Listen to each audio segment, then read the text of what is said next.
Another day, panibang content naman mga pare ko. Itatry ko kay kung marunong pa ako magzilong. Dax, maturuan mo naman ako kung napapanood mo to. Dati kasi akong zilong mate. Dahil lang kaya hindi na ako nagzilong kasi palagi akong dipit pag nagzilong ako. Papatay ko dyan si Palmon. Nakarecall ako ah. Oh, recall diba? Dito ka boy, baka nakalimutan mo, zilong to, nakakakawit to pa ka. Kaya mamamatay dito ang isa sa inyo, hindi ko lang yan. Ay, siyaw, napatay ko si Alok. Pinatay nga pala ako ni Priya kaya gagantihan ko siya. Kahit mag-ulti ka pa, ay wala kang pala. Favorite part ko is dito, ay wow, pala, triple, papapaw. Wow, oh, double kill. Ayan na po, ayan na, triple kill.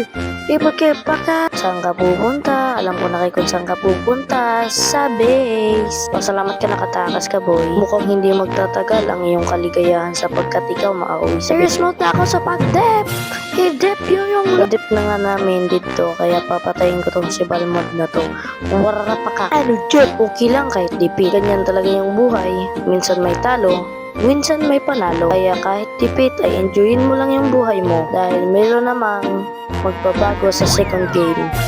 Babayu!